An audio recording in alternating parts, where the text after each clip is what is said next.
তো বন্ধুরা, কেমন আছে সবাই? আজকে আর ফানি ব্লগ হচ্ছে না, আজকে একটা স্টেট ব্লগ করলাম। ব্লগটা কেমন হয়েছে সবাই একটু জানাবে, আর পুরো ব্লগটা সবাই দেখবে, দেখে একটা করে কমেন্ট করে বলবে কেমন হয়েছে ব্লগটা। তো আজকে আমি যাচ্ছি কম্পিউটার ক্লাসে, আর এইদিকে সূর্য মামা আদরের ঠেলায় মাথার ওপরে উঠে বসেছে। আজ ওয়েদারটা খুবই সুন্দর, আর এবং আমারও খুব ভালো লাগছে ওয়েদারটা। এখন দুজন আসবে, তারপরে আমরা যাব টোটোর ওখানে।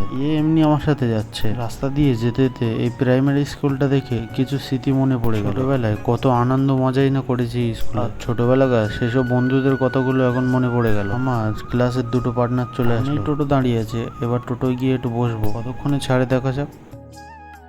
টোটোয় তো বসে পড়েছি, কিন্তু আজকে রিক এত খুশি সেটার কারণটাই বুঝতে পারছি না। কিছুক্ষণ পরে আমরা রওনা দিলাম। আগে এই রাস্তাগুলো খুবই খারাপ ছিল, এখন খুবই ভালো করে দিয়েছে রাস্তাগুলো। সত্যি সাইট সিন করতে করতে যেতে খুবই ভালো লাগছিল, কিন্তু এই জ্যামে এসে খুবই বিপদে পড়ে গেলাম। কিছুক্ষণ পরে জ্যাম কাটিয়ে এবার আমরা আবার রওনা দিলাম।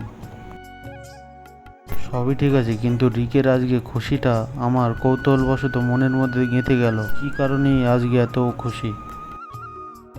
খানিকক্ষণের মধ্যেই পৌঁছে গেলাম কম্পিউটার সেন্টারে। মাথায় তো চুল নেই, কিন্তু হেয়ার ফ্লেক্স করাটা আমার ছোটবেলাকার অভ্যাস। সবাই মন দিয়ে ক্লাস অ্যাটেন্ড করছে আর আমি এইসব করছি, কারণ কি আমার সবই লেখা হয়ে গেছিল।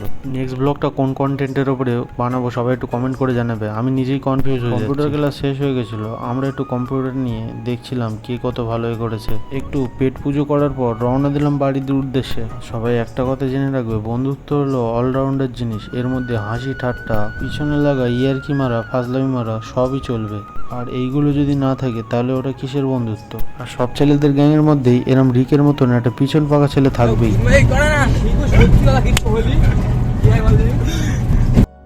আমি চাই আমাদের বন্ধুত্ব সারা জন্মের মতন এইভাবে অটল থাকুক। যেদিন আমাদের এই রিকের এমন পিছনে লাগা সবটা দূর হয়ে যাবে, সেই দিন আমাদের বন্ধুত্বটা শেষ হয়ে যাবে। সৃষ্টির এটাই নিয়ম, সব ছেলেরা মিচিওর হয়ে যায়, সেই সব ছেলেদের বন্ধুদের গ্যাংয়ে আস্তে আস্তে ফাটল ধরতে শুরু করে। কিন্তু আমি যতদিন বেঁচে আছি আমাদের গ্যাংয়ের মধ্যে ফাটল ধরতে দেবো না। আমাদের এই গ্রামটা আগের থেকে অনেকটাই সুন্দর হয়ে উঠেছে, আর গরমকালে খুবই সুন্দর লাগে আমাদের এই গ্রামের দিকটা। না, বক বক করতে করতে চলে এলাম বাড়ির দিকে, আর একটুকুনি গেলেই বাড়ি চলে যাব। যাই হোক, এরম সুন্দর সুন্দর মিনি ব্লগ পেতে গেলে আমার চ্যানেলটা সাবস্ক্রাইব করে রাখবে, এবং দেখা হচ্ছে নেক্সট ব্লগে। আর হ্যাঁ, তোমাদের ভাইয়ের চ্যানেলটাকে সাবস্ক্রাইব করতে ভুলো না।